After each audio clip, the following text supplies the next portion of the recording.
한 생각 내려놓으면 그것이 바로 깨달아 부처를 이루는 것입니다. 어떤 이는 30년을 좌선해도 한 줄기 빛조차 보지 못하고 어떤 이는 단 한마디 말에 벼락을 맞은 듯 그 자리에서 자신의 본성을 봅니다. 이는 신화가 아니라 선종의 역사 속에서 실제로 일어난 기적입니다. 그리고 그 기적의 중심에는 동쪽 땅의 부처라 불리는 이, 바로 육조 해능 대사가 계셨습니다. 그는 천년간 이어져 온 선종의 수행 방식을 뒤엎고 뼈를 울리는 한마디 법문을 남겼습니다. 말법 시대에는 고된 수행 없이 단 4가지 요점만 깨우치면 곧바로 불성을 볼 수 있다는 것입니다. 하지만 기이하게도 그는 이 4가지 요점을 온전히 밝히지 않았습니다. 그의 제자들 또한 밖으로 전하지 않았으니 그들은 어떤 비밀을 지키려 한 것이며 어떤 힘을 염려했던 것일까요? 이것은 불법의 마지막 열쇠일까요? 아니면 인연 있는 자에게만 허락된 문일까요? 만약 당신이 이 글을 보고 있다면 그것은 결코 우연이 아닙니다. 능엄경에서 이르기를 오랜 세월 성근을 쌓지 않았다면 끝내 이 법문을 만날 수 없다고 했습니다. 그러니 부디 지금 바로 댓글에 도노의 기회를 얻어 불성의 문을 열게 하소서라는 8글자를 남겨주십시오. 당신의 모든 생각이 바로 운명의 시작입니다. 오늘 이 글에서 당신은 천년간 봉인되었던 이야기와 운명을 바꾸는 수행법을 듣게 될 것입니다. 우리는 해능 대사의 법맥이 대대로 지켜오며 밖으로 전하지 않았던 비밀, 견성성불의 문을 여는 4가지 요점을 밝혀낼 것입니다. 하지만 기억하십시오. 모든 이가 이 가르침을 알아들을 수 있는 것은 아닙니다. 오직 진정으로 준비된 자만이 평범함 속에서 참된 소리를 들을 수 있습니다. 당신은 준비되셨습니까? 석가모니 부처님께서 열반에 드시기 전 그분은 어떤 문자나 형상, 구결도 남기지 않으셨습니다. 다만 조용히 꽃 한 송이를 들어 보이셨고 모두가 어리둥절할 때 오직 마하가선만이 미소 지었습니다. 이것이 바로 염화미소의 공안이며 선종 최초의 전승입니다.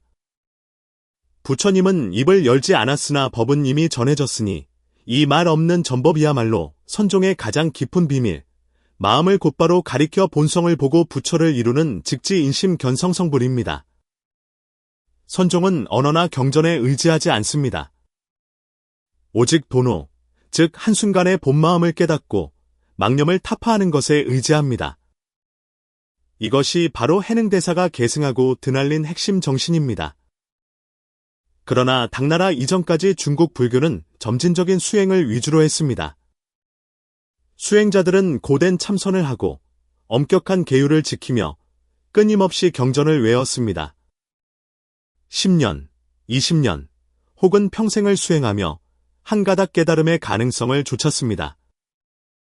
해능대사가 나타나기 전까지는 말입니다. 그는 명문가 출신도 아니었고 심지어 글자조차 몰랐습니다. 하지만 그는 한순간 금강경의 한 구절, 응당 머무는 바 없이 그 마음을 내라는 말을 듣고 그 자리에서 마음을 밝히고 본성을 보았습니다. 육조 해능의 도노는 천년간 이어져 온 불법은 반드시 오랜 고행을 거쳐야 한다는 관습을 깨뜨렸습니다. 그는 스스로의 삶으로 증명했습니다. 깨달음은 단박에 올 수 있으며 불성은 멀리 있는 것이 아니라 바로 지금 이 한 생각에 있다는 것을 말입니다. 해능대사는 단경에서 말했습니다. 불법은 세간에 있으니 세간을 떠나 깨달음을 구하는 것은 마치 토끼에게서 뿔을 구하는 것과 같다. 그는 공허한 수식도, 형식적인 고행도 거부했습니다. 그가 보기에 좌선이 만약 도를 얻는 유일한 방법이라면 그것은 이미 유의법에 떨어진 것이며 초심을 잃은 것입니다. 해능대사가 전한 것은 단지 빠른 법문이 아니라 세간의 관념을 뒤엎는 진실한 가르침이었습니다. 당신은 30년을 기다릴 필요도 굳이 폐관 수행을 할 필요도 없습니다.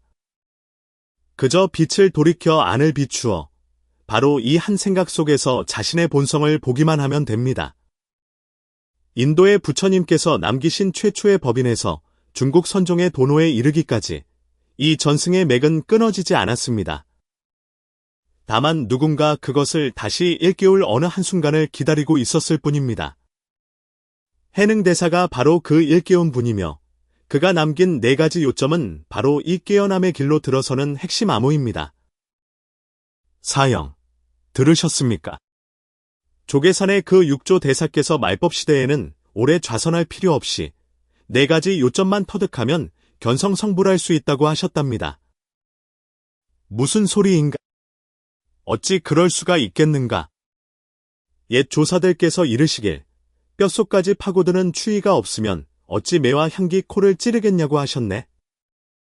수행을 어찌 그리 가벼이 여길 수 있단 말인가? 하지만 소문에 의하면 그분 아래 제자들 중에는 며칠 만에 깨달음을 얻은 이도 있다 합니다. 수십 년을 고행한 노승들조차 스스로 부끄러워할 정도라지요. 황당한 소리! 육조 대사가 명성이 높다 한들 수행의 길이 어찌 장난일 수 있겠는가? 옛 조사들 중 어느 분인들 1000번의 단련과 100번의 재련을 거치지 않고 정과를 얻으셨단 말인가? 지통 스님이 남아사 산문 앞에 다다랐을 때는 이미 해질녘이었습니다. 지는 해가 온 사찰을 황금비두로 물들이고 있었고 산문 앞에 돌사자는 고풍스럽고 장엄했습니다.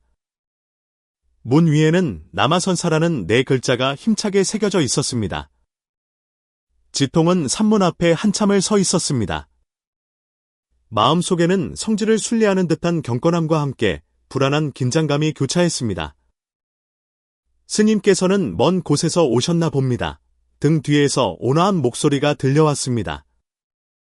지통이 돌아보니 한 중년의 스님이 미소 띤 얼굴로 자신을 바라보고 있었습니다. 그의 얼굴은 평화로웠고 두 눈은 가을 물처럼 맑았으며 온몸에서는 말로 표현할 수 없는 안온한 기운이 풍겨나왔습니다. 비록 옷차림은 소박했지만 손짓 하나 발짓 하나에 자연스러운 위엄이 깃들어 있었습니다. 아미타불, 노승은 서촉 아미산에서 온 지통이라 하옵니다. 지통이 황급히 합장하며 예를 올렸습니다. 빈승은 해능이라 합니다. 스님께서 먼 길 오시느라 고생 많으셨습니다.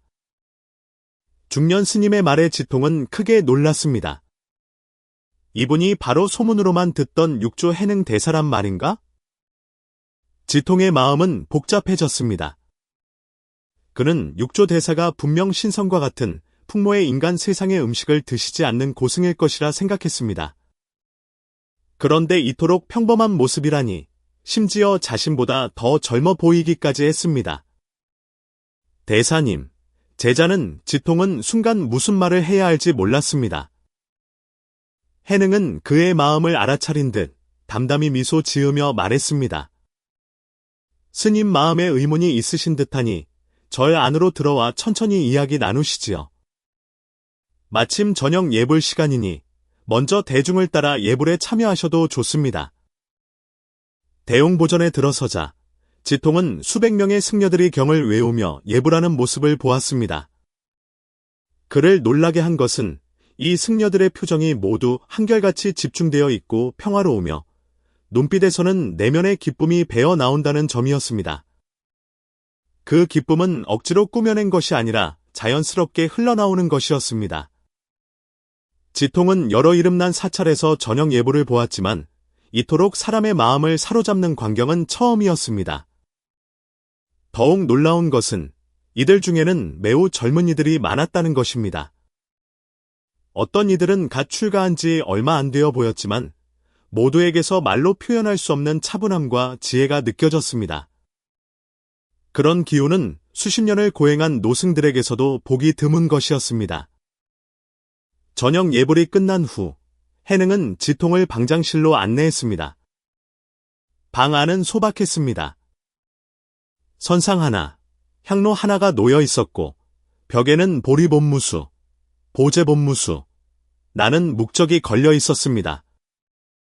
지통은 그 글자들을 한참 동안 응시하며 마음속으로 무언가 깨닫는 듯도 하고 무언가 잃어버린 듯도 했습니다. 스님, 앉으시지요. 해능이 방석을 가리켰습니다. 스님께서 이곳까지 오신 것은 어떤 의문 때문이신지요? 지통은 긴 한숨을 내쉬며 자신의 40여 년 수행 이력과 마음속의 괴로움을 자세히 털어놓았습니다. 감정이 북받치는 대목에서는 이 백발의 노승이 눈물을 흘리기까지 했습니다. 대사님, 제자는 40여 년을 고행하며 달아 빠진 방석이 셀 수 없고 달아 없어진 염주도 셀 수 없습니다. 그럼에도 여전히 생사의 바다에서 헤어나오지 못하고 있습니다. 근래의 대사님 문화의 제자들은 오랜 고행 없이도 견성성불할 수 있다는 말을 들었습니다. 제자 마음속에 실로 큰 의문이 듭니다. 그렇다면 제자가 평생 해온 수행은 모두 헛된 것이었단 말입니까? 해능은 조용히 그의 말을 다 듣고 나서도 조금도 업신여기는 기색 없이 오히려 더욱 자비로운 표정을 지었습니다.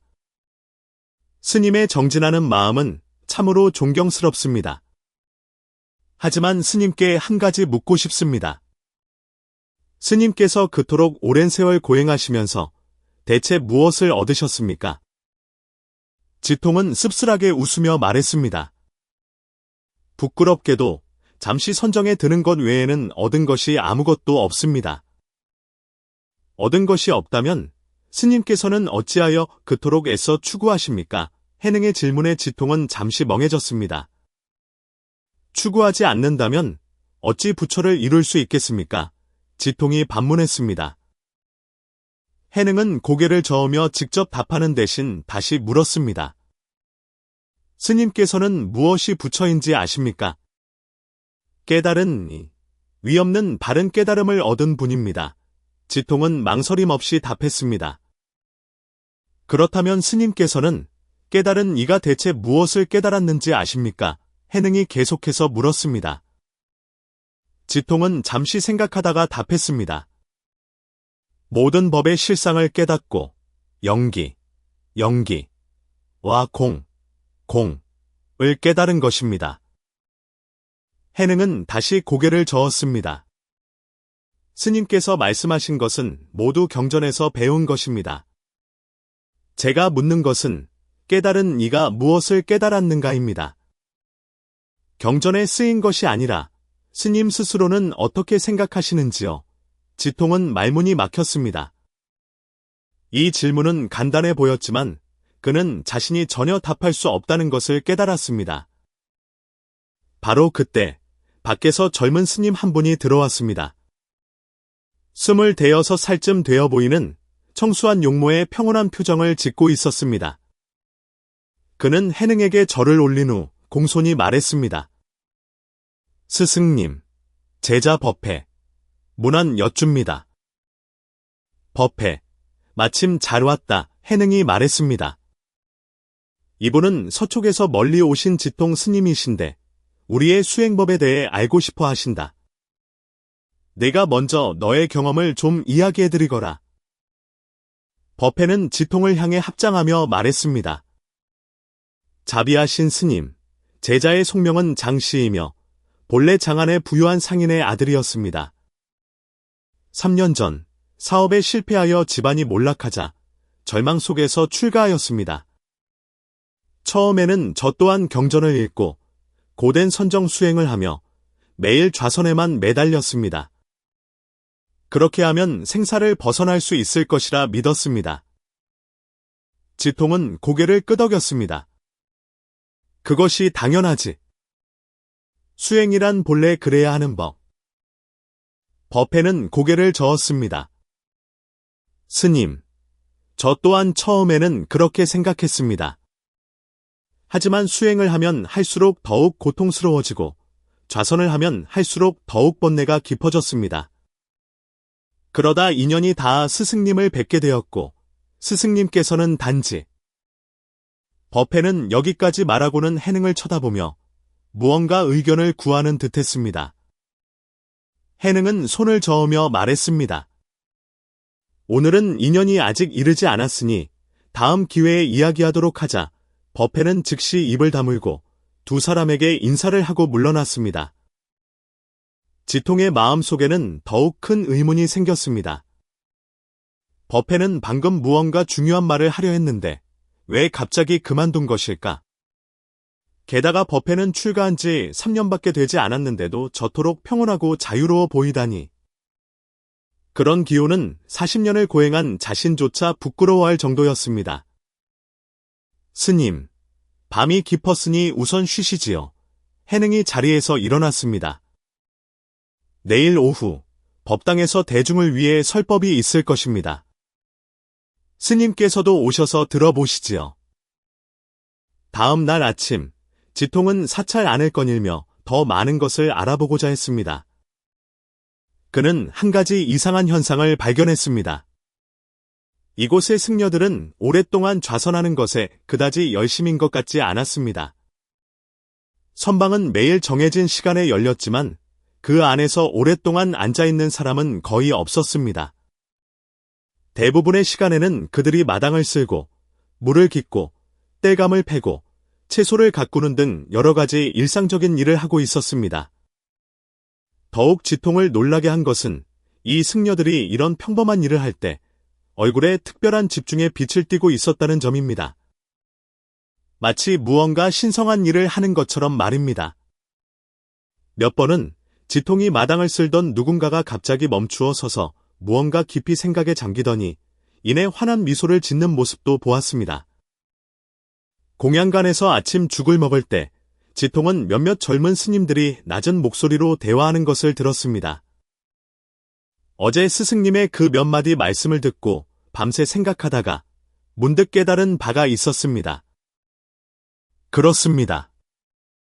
스승님의 방법은 정말 불가사의합니다. 고된 좌선보다 훨씬 효과적이지요. 안타깝게도 스승님께서 아직 때가 이르지 않아 외부인에게는 자세히 말할 수 없다고 하셨습니다. 지통은 마음이 조급해져서 다가가 물어보려 했지만 그 스님들은 그가 오는 것을 보고는 즉시 입을 다물고 흩어졌습니다. 오후가 되자 남아사의 법당에는 수백 명의 승려와 신도들이 모여들었습니다. 본사의 승려들 외에도 각지에서 법을 구하러 온 이들이 많았습니다. 지통은 이들의 눈빛에 한 가지 공통된 특징이 있음을 발견했습니다. 갈망과 기대. 마치 곧 무언가 대단한 것을 듣게 될 것임을 아는 듯한 눈빛이었습니다. 해능은 정시의 법자에 나타났습니다. 그는 대중을 한번 둘러보고는 천천히 입을 열었습니다. 모든 선지식이여, 오늘 여러분을 위해 설법하겠습니다. 능가경에 이르기를 부처는 마음을 으뜸으로 삼고 문 없는 문을 법문으로 삼는다고 하셨습니다. 진정한 수행은 밖에 있는 것이 아니라 마음에 있습니다. 지통은 해답을 찾기를 바라며 온 정신을 집중하여 들었습니다. 해능은 계속해서 말했습니다. 많은 이들이 수행이란 칠정유격을 끊어내고 마른 나무나 식은 재처럼 되어야 한다고 생각합니다. 이는 잘못된 이해입니다. 진정한 수행은 나무나 돌이 되는 것이 아니라 바로 그 결정적인 순간 해능은 갑자기 말을 멈추었습니다. 그의 시선은 법당 밖으로 향했습니다. 남루한 옷차림의 한 노인이 문 밖에 서서 초조한 표정으로 안을 들여다보고 있었습니다. 들어오시오, 해능이 온화하게 말했습니다. 그 노인은 법당 안으로 들어와 털썩 소리를 내며 바닥에 엎드려 절했습니다. 대사님, 제발 살려주십시오. 제 아이가 중병에 걸려 약이 듣지 않습니다. 대사님의 자비로 구해주십시오. 해능은 법좌에서 내려와 노인을 부축해 일으켰습니다. 일어나서 말씀하시오. 무슨 일로 그리 놀라셨소? 노인은 눈물을 닦으며 말했습니다. 지난달 아이가 갑자기 의식을 잃고 깨어나지 못합니다. 이 근방의 이름난 의원은 모두 찾아다녔지만 모두 약이 없다고 합니다. 대사님께서 자비로 중생을 구제하신다는 말을 듣고 도움을 청하러 왔습니다. 해능은 잠시 생각에 잠기더니 곁에 있던 제자 신혜에게 말했습니다. 네가 이 노인장과 함께 가보거라. 신혜는 명을 받고 노인을 따라 급히 떠났습니다. 법당의 설법은 중단되었습니다. 사람들은 조금 실망했지만 아무도 자리를 뜨지 않고 조용히 기다렸습니다. 1시간쯤 지났을까 신혜가 돌아왔습니다. 그의 얼굴에는 놀라움과 기쁨이 가득했습니다. 그는 해능 앞에 다가가 낮은 목소리로 몇 마디를 속삭였습니다. 해능은 고개를 끄덕이며 얼굴에 흐뭇한 미소를 지었습니다. 그 아이는 어찌 되었소? 누군가 참지 못하고 물었습니다. 신혜는 대중을 향해 말했습니다. 스승님의 가피 덕분에 그 아이는 이미 깨어나 아무 이상이 없습니다. 법당 안은 즉시 찬탄의 소리로 가득 찼습니다. 지통은 마음속으로 큰 충격을 받았습니다. 육조 대사께서 정말로 그런 신통력을 지니셨단 말인가? 그러나 해능은 손을 저으며 말했습니다. 여러분, 오해하셨습니다. 나는 어떤 신통력을 부린 것도 아니고 어떤 주문을 외운 것도 아닙니다. 나는 단지 해능은 여기까지 말하고는 또다시 말을 멈추었습니다. 이 일은 이야기가 길어지니 다음 기회에 다시 이야기하지요. 오늘 시간이 늦었으니 모두 흩어지시오. 사람들은 마음속으로 궁금했지만 해능이 자리에서 일어나는 것을 보고는 물러날 수밖에 없었습니다. 지통의 마음속에는 의문이 더욱 많아졌습니다. 육조 대사는 대체 어떤 방법으로 그 아이를 구한 것일까? 왜 그의 제자들은 모두 특별한 기운을 지니고 있을까? 왜 이곳의 수행법은 다른 곳과 이토록 다를까? 그날 밤, 지통은 객실에서 밤새 뒤척였습니다. 머릿속에는 이틀 동안 보고 들은 것들이 계속 맴돌았습니다. 그는 생각하면 할수록 육조 해능이 분명 비범한 수행의 비결을 터득했다는 확신이 들었습니다. 그 비결은 사람이 오랜 고행 없이도 깨달음을 얻고 본성을 보게 하며 심지어 불가사의한 효험까지 낳는 것이었습니다. 하지만 그 비결은 대체 무엇일까? 왜 육조 대사는 항상 결정적인 순간에 말을 멈추는 것일까? 왜 그의 제자들은 모두 입을 굳게 다물고 있는 것일까? 셋째 날 새벽, 지통은 일찍 일어나 사찰 안을 거닐었습니다. 보리수나무 아래에 이르렀을 때 그는 해능이 홀로 나무 아래 앉아 동쪽을 향해 떠오르는 해를 바라보고 있는 것을 발견했습니다. 지통은 조용히 다가가 공손히 곁에 섰습니다. 해능이 고개를 돌려 그를 보고 미소 지으며 말했습니다. 스님께서 일찍 일어나셨군요. 제자 마음에 의문이 가득하여 잠을 이룰 수가 없었습니다. 지통이 솔직하게 고백했습니다. 무엇이 스님을 그리 괴롭게 합니까? 지통은 잠시 망설이다가 마침내 마음을 정하고 직접 묻기로 했습니다. 대사님 문화의 제자들은 모두 기품이 뛰어나고 수행법 또한 다른 곳과 다른 듯합니다. 제자가 감히 여쭙건대 대사님께서는 무언가 특별한 수행 법문을 터득하신 것입니까? 해능은 잠시 침묵하더니 말했습니다. 스님께서 물으셨으니 솔직하게 말씀드리지요. 실로 그러한 법문이 있습니다. 하지만 이 법문은 제가 만든 것이 아니라 역대 조사들께서 전해 내려오신 것입니다. 이 법문을 터득하면 실로 오랜 고행 없이도 견성성불할 수 있습니다. 해능은 그의 간절한 구법의 마음을 보고 자세히 설명하려다 문득 말을 멈추고 지통을 깊이 바라보았습니다. 스님, 이 네 가지 요점은 말법시대 중생의 해명과 관련된 것이라 가벼이 밖으로 전할 수 없는 것입니다. 지통이 간절하게 말했습니다. 대사님, 제자는 맹세코 절대 누설하지 않겠습니다. 해능은 잠시 생각에 잠기더니 말했습니다. 이 네 가지 요점은 첫째는 견성의 근본에 관한 것이요.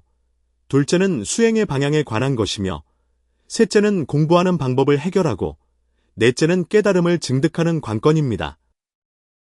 이 네 가지를 터득하면 말법 시대의 중생들은 실로 고행 없이도 견성성불할 수 있습니다. 해능의 목소리는 산골짜기 샘물처럼 맑았습니다.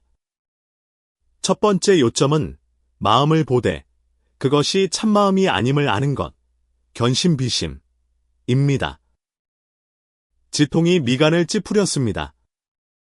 마음을 보되 참마음이 아니라니 제자는 이해하지 못하겠습니다. 해능이 미소 지으며 말했습니다.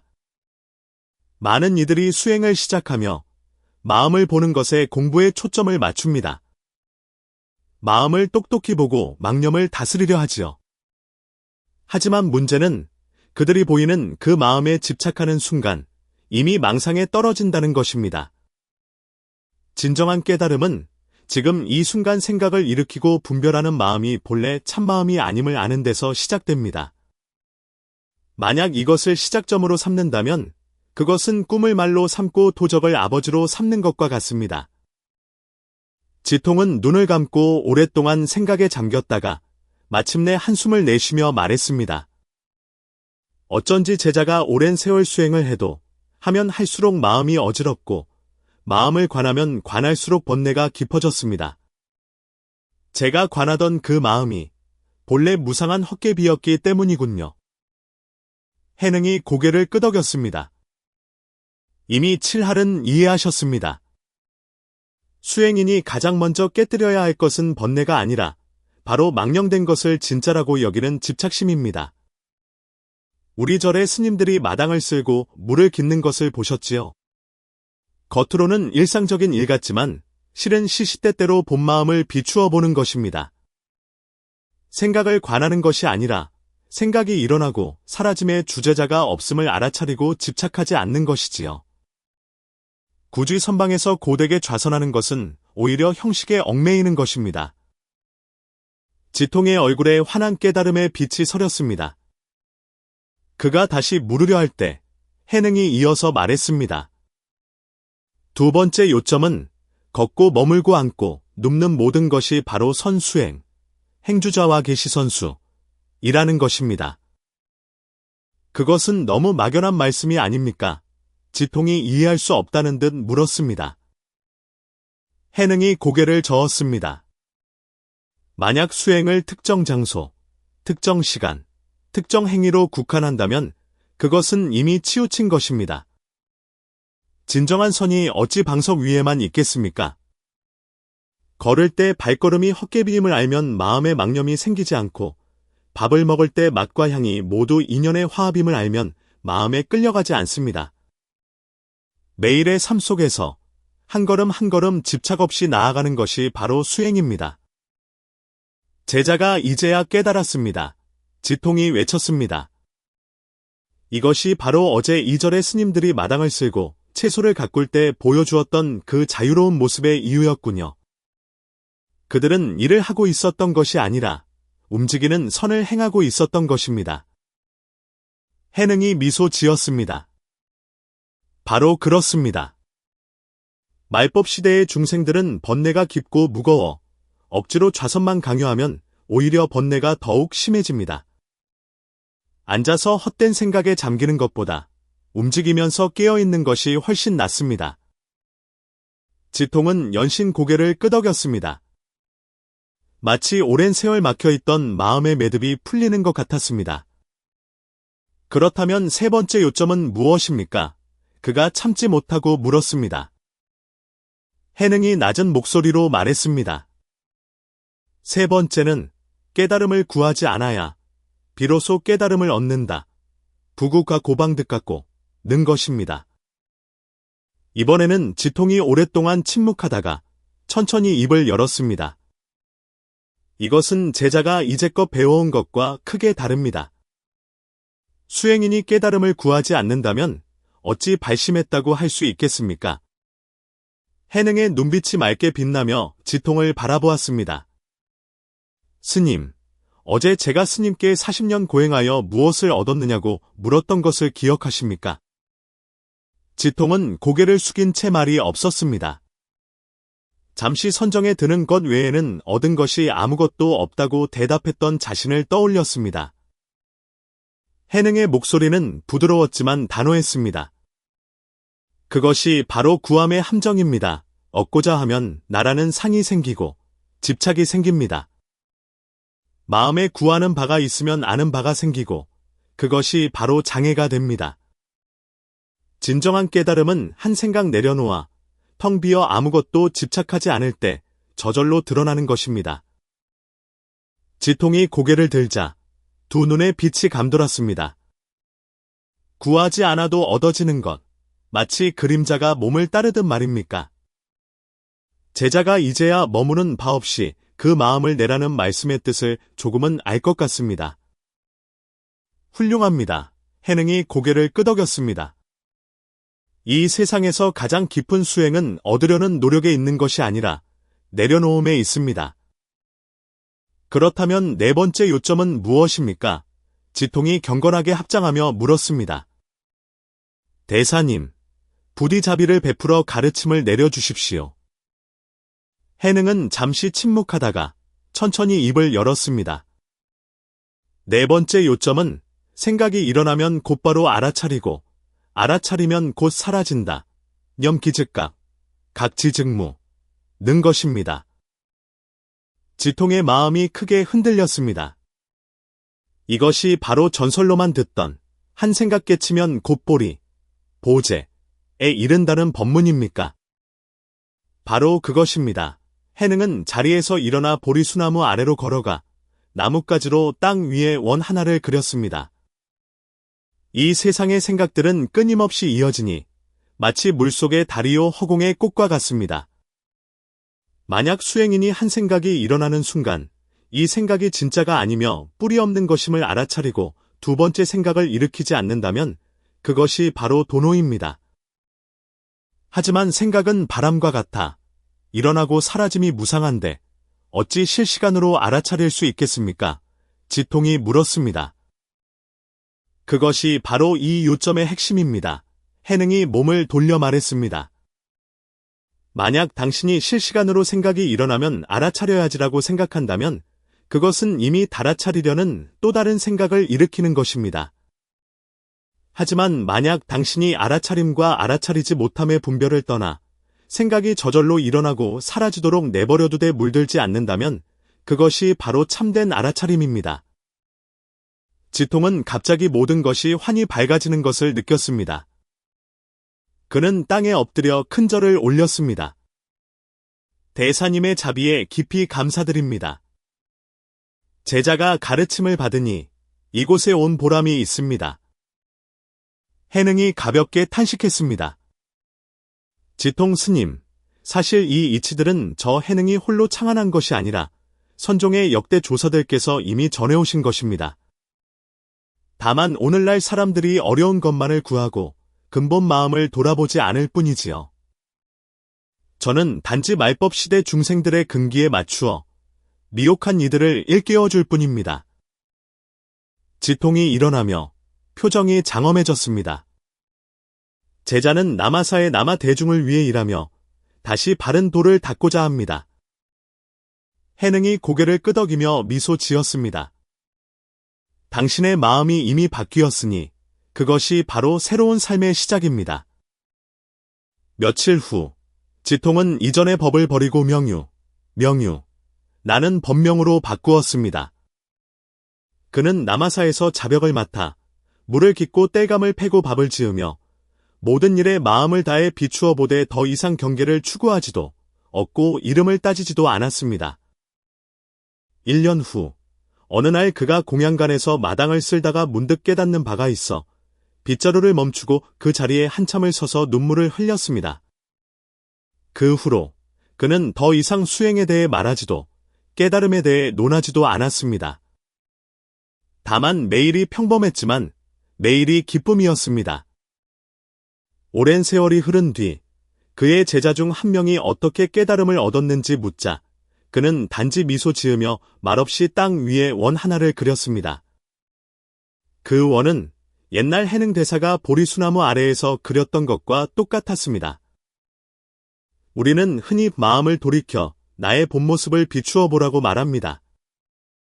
하지만 해능 대사는 마음을 보는 자, 그것은 참마음이 아니다라고 말했습니다.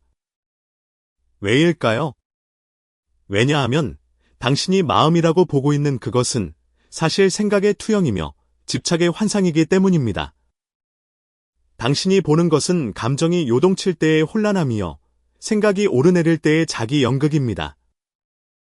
당신은 이것들을 붙잡고 그것이 나라고 생각하지만 그것은 당신이 아닙니다. 그것은 단지 생각의 물결이요, 습관의 그림자일 뿐입니다.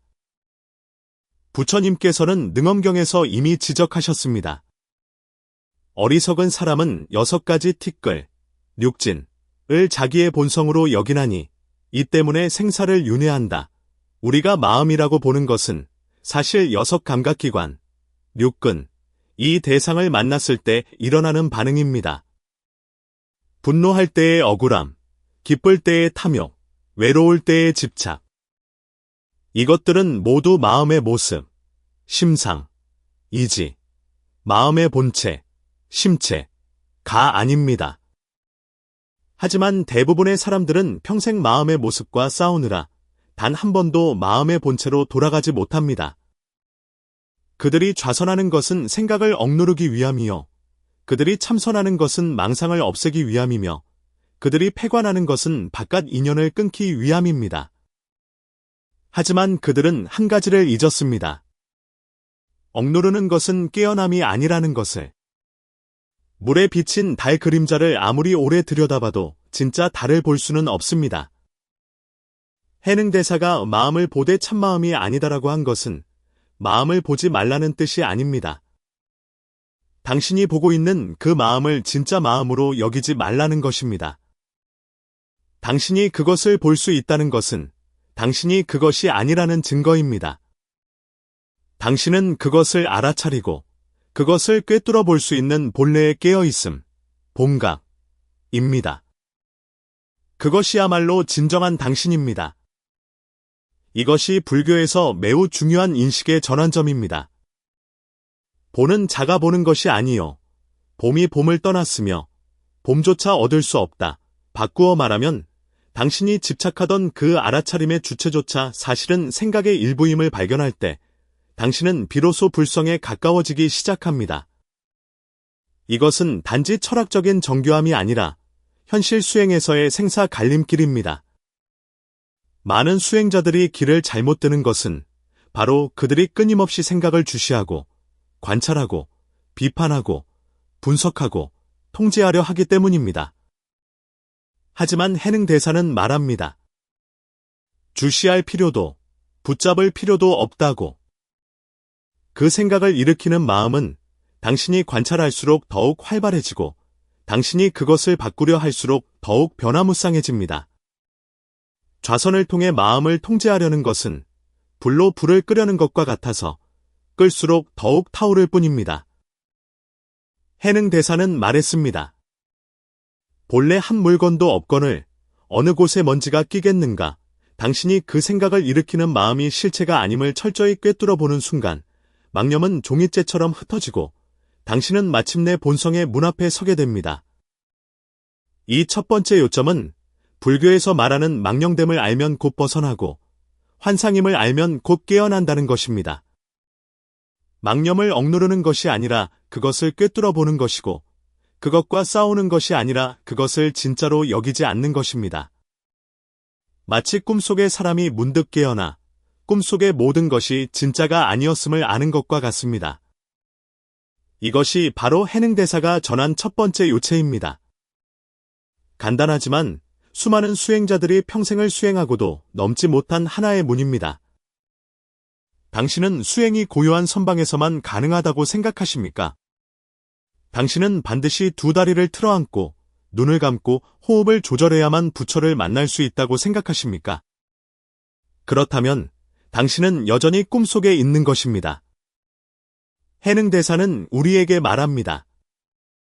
진정한 수행은 그저 앉아서 아무것도 하지 않는 것이 아니라 매 순간 당신이 명료하게 살아가는 것이라고. 걸어도 선이요. 앉아도 선이니 말하고 침묵하고 움직이고 고요한 모든 순간의 본체는 편안하도다. 육조단경의 이 구절은 시가 아니라 법입니다. 걸을 때 발걸음이 어디로 향하는지 알고 말할 때 말이 어디에서 비롯되는지 알며 밥을 먹을 때 맛에 끌려가지 않고 일할 때 얻고 이름에 얽매이지 않는 것, 당신이 어떤 상태에 있든 그 안에서 깨어있음을 유지할 수 있다면 그것이 바로 선수행입니다. 이것이 바로 해능대사가 말한 문 없는 법문입니다. 외부 사물에 의지하지 않고 형식에 얽매이지 않으며 수행은 당신의 모든 행동 속에 숨어 있습니다. 당신이 마당을 쓰는 것이 수행이요. 당신이 물을 깃는 것이 수행이며 당신이 지금 이 글을 읽는 것 또한 수행입니다. 차이는 오직 당신이 깨어 있는가, 당신이 지금 이 자리에 있는가에 달려 있습니다. 불교는 당신에게 삶을 도피하라고 가르치지 않습니다. 오히려 삶 속에서 깨어나라고 가르칩니다. 해능 대사의 제자 중에 신해라는 젊은 스님이 있었습니다. 그는 절에서 대중을 위해 땔감을 패고 물을 깃는 일을 3년 동안 했습니다. 어떤 이들은 그를 보고 진짜 법을 얻지 못한 일꾼 스님이라고 비웃었습니다. 하지만 3년 후 그는 문득 물통 속의 물을 보고 크게 깨달았습니다. 물에 있는 파문을 보고 그는 자기 마음의 기복을 보았습니다. 물이 다시 평온해지는 것을 보고 그는 본래 오염되지 않은 본성의 모습을 보았습니다. 그는 선방에서 깨달은 것이 아니었고 경전 속에서 깨달은 것도 아니었습니다. 그는 한 통의 물 속에서 자기 자신을 보았습니다. 이것은 신화가 아니라 수많은 선종 문화 제자들의 실제 경험입니다. 그리고 이 모든 경험은 하나의 핵심 위에 세워져 있습니다. 수행은 형식에 있는 것이 아니라 마음의 상태에 있다는 것입니다. 많은 사람들이 수행을 하나의 의식으로 생각합니다. 방석에 앉아 향을 피우고 좌선하며 염불하고 주문을 외웁니다. 이런 것들이 물론 도움이 될 수 있습니다. 하지만 만약 당신이 이것들을 수행 그 자체라고 여긴다면 당신은 길을 벗어난 것입니다. 해능 대사는 말했습니다. 만약 앉아있는 것만이 수행이라 한다면 이는 앉는 모양에 집착하는 것이니 모양에 집착하면 바른 도가 아니다. 그는 좌선을 반대한 것이 아닙니다. 앉는 형식에 집착하는 것을 반대한 것입니다. 왜냐하면 그렇게 되면 단지 몸만 앉아있을 뿐 당신의 마음은 여전히 무언가를 갈망하고 기다리고 결과를 기대하기 때문입니다. 그러나 선이란 바로 어떤 결과도 기대하지 않고 그저 지금 이 순간 맑고 또렷하며 흔들림 없이 존재하는 것입니다. 부엌에서 그릇을 닦을 때 당신은 손과 물의 감촉을 느끼고 있습니까? 당신은 그릇이 부딪히는 소리를 듣고 있습니까? 아니면 당신의 마음은 이미 다른 곳으로 날아가 버렸습니까? 길을 걸을 때 당신은 발바닥이 땅에 닿고 떨어지는 것을 느낄 수 있습니까? 아니면 이미 핸드폰의 영혼을 빼앗겨 버렸습니까? 선이란 당신이 얼마나 오래 앉아 있었느냐가 아니라 당신이 어떤 순간에도 그 순간에 온전히 살아있을 수 있느냐에 달려 있습니다. 이것이 바로 걷고 머물고 앉고 눕는 모든 것이 선수행이라는 말의 참된 의미입니다. 세속을 떠나는 것이 아니라 세속에 있을 때 물들지 않는 것, 생각을 억누르는 것이 아니라 그것을 똑똑히 보고 놓아주는 것, 당신의 한 번의 호흡이 모두 수행이 될 수 있습니다. 해능 대사는 말했습니다. 깨달음을 구하지 않아야 비로소 깨달음을 얻는다. 이 말은 마치 모든 수행자들의 뺨을 때리는 것처럼 들립니다. 하지만 이처럼 모순적으로 들릴수록 우리는 더욱 깊이 생각해 보아야 합니다. 왜 깨달음을 구하면 오히려 깨달음을 얻지 못하는 것일까요? 왜냐하면 구함 그 자체가 바로 망념의 시작이기 때문입니다. 당신이 부처가 되고 싶어 한다는 것은 당신이 지금 부처가 아니라고 단정하는 것입니다. 당신이 지혜를 원한다는 것은 당신이 본래 지닌 맑음을 부정하는 것입니다. 당신이 깨닫고 싶어 한다는 것은 당신이 이미 미혹의 입장에 서 있다는 뜻입니다. 선종은 우리에게 말합니다. 진정한 깨달음은 당신이 수행해서 만들어내는 것이 아니라 당신이 모든 집착을 내려놓았을 때 그것이 저절로 드러나는 것이라고. 깨달음을 붙잡으려는 것은 마치 손으로 공기를 꽉 쥐려는 것과 같아서 힘을 줄수록 더욱 텅 빌 뿐입니다. 부처님께서는 깨달음을 얻으신 후 첫 설법에서 말씀하셨습니다. 모든 마음은 무상하고 모든 법에는 나라고 할 만한 것이 없다. 열반은 고요하다. 당신의 자아조차 텅 비었는데 무엇으로 구할 것이 있겠습니까? 심지어 깨달음이라는 두 글자조차 방편으로 설한 말일 뿐입니다. 일단 당신이 그것을 진짜라고 여기는 순간 당신은 너와 나의 이분법에 빠지게 됩니다. 당신과 부처 사이의 거리는 당신 스스로가 만들어낸 것입니다. 해능대사는 말했습니다. 본래 한 물건도 없거늘 어느 곳에 먼지가 끼겠는가? 이것은 단지 공에 대해 말하는 것이 아니라 불성은 본래 갖추어져 있는데 단지 당신의 구하는 마음에 가려져 있을 뿐임을 말하는 것입니다. 당신이 필사적으로 깨달으려고 애쓸수록 당신은 더욱 불안과 비교와 득실의 마음을 만들어냅니다. 이것들이 바로 불성을 가리는 먼지입니다. 묻겠습니다. 당신이 경전을 읽는 것은 마음을 밝히기 위함입니까? 아니면 성취를 위함입니까? 당신이 좌선하는 것은 마음을 고요히 하기 위함입니까? 아니면 공덕을 구하기 위함입니까? 만약 당신의 마음속에 여전히 내가 무언가를 얻어야 한다는 생각이 있다면 당신은 운명적으로 망상 속을 맴돌게 될 것입니다. 진정한 수행이란 무엇일까요? 그것은 내가 수행한다는 생각마저 내려놓는 것이며 결과를 추구하는 집착을 철저히 깨뜨리는 것입니다. 그때 지혜는 저절로 흘러나오고 불성은 자연스럽게 드러납니다. 당신은 기다릴 필요도 구할 필요도 없습니다. 왜냐하면 그것은 단 한 번도 떠난 적이 없기 때문입니다.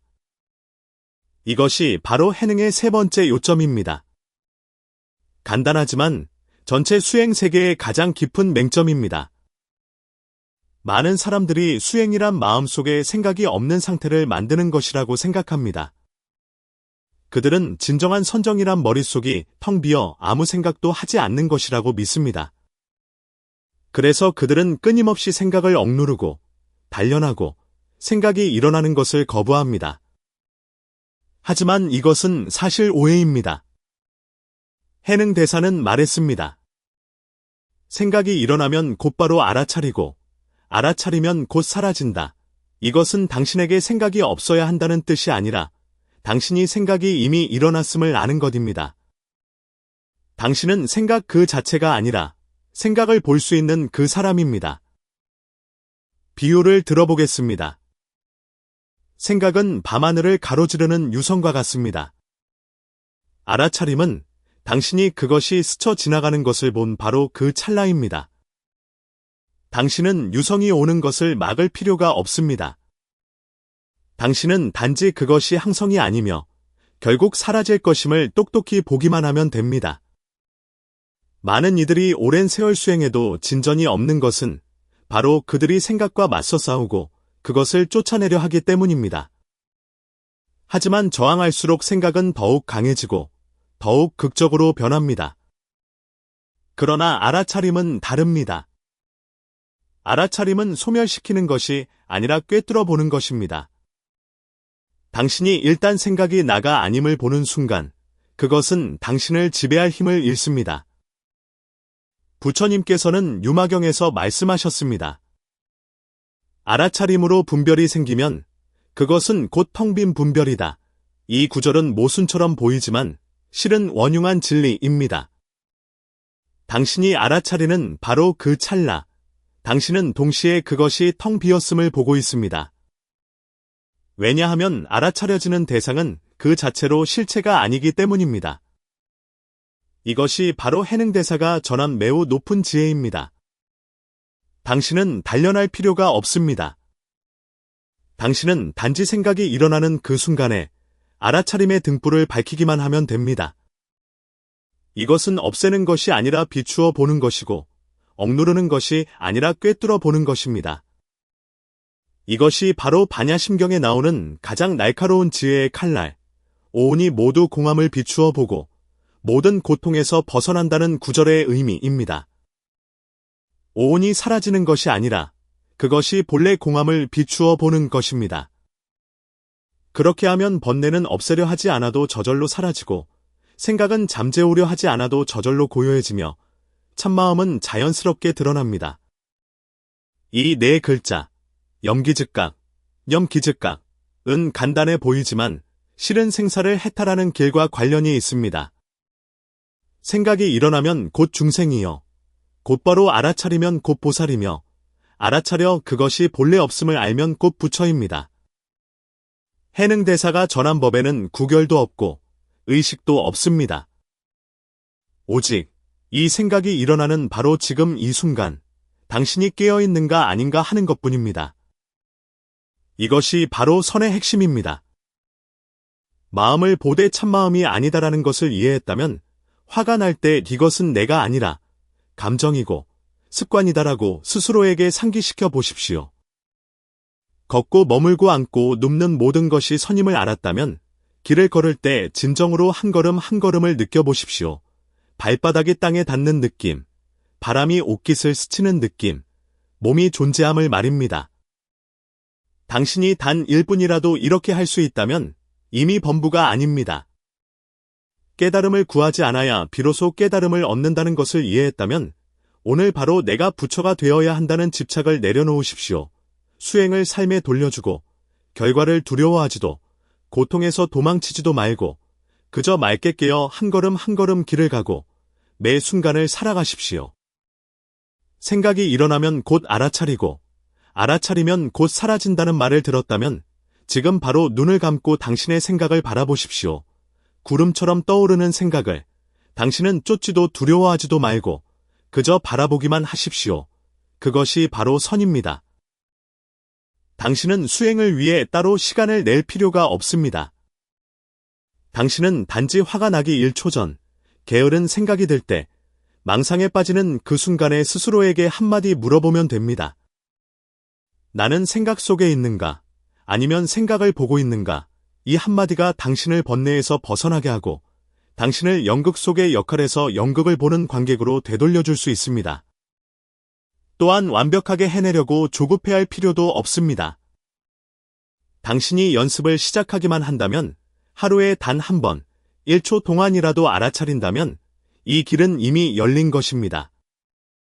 불성은 당신을 떠난 적이 없습니다. 단지 당신이 너무 바쁘게 찾아다니느라 그것이 항상 바로 여기에 있었다는 것을 잊었을 뿐입니다. 해능대사는 말했습니다. 미혹한 사람은 부처를 닦지만 깨달은 자는 스스로 부처이다. 진정으로 도를 닦는 사람은 세상의 허물을 보지 않는다. 부디 당신이 생각에 끌려가지 않고 없고 이름에 얽매이지 않으며 소란함 속에서 고요함을 보고 세속 속에서 도를 보기를 바랍니다. 당신이 그토록 애써 추구해온 부처는 사실 단 한 번도 당신을 떠난 적이 없습니다. 그것은 당신이 마음을 일으키고 생각을 움직이는 그 틈새에 숨어 있고 당신이 고개를 숙여 마당을 쓸고 고개를 들어 달을 보는 그 순간에 숨어 있습니다. 해능대사는 우리에게 복잡한 수행 체계를 주지 않았습니다. 그는 단지 4가지 간단하지만 충격적인 지침을 주었을 뿐입니다. 마음을 보되 참마음이 아님을 알라. 걷고 머물고 앉고 눕는 모든 것이 선이다. 깨달음을 구하지 않아야 깨달음을 얻는다. 생각이 일어나면 곧 알아차리고 알아차리면 곧 사라진다. 이것은 새로운 불법이 아니라 가장 근원적인 불법입니다. 그것은 항상 그곳에 있었지만 우리가 너무나 찾는 것에만 집착한 나머지 그것이 본래 숨겨진 곳이 없었음을 잊었을 뿐입니다. 이제 여러분께 청합니다. 댓글에 여러분의 생각을 남겨주십시오. 당신은 어느 평범한 순간에 한 생각 맑아지는 경험을 한 적이 있습니까? 그 순간 당신은 스스로 깨어났다고 느꼈습니까? 그것을 적어주십시오. 어쩌면 당신이 적는 그 한 생각이 당신의 미래에 있을 도노의 시작점이 될지도 모릅니다.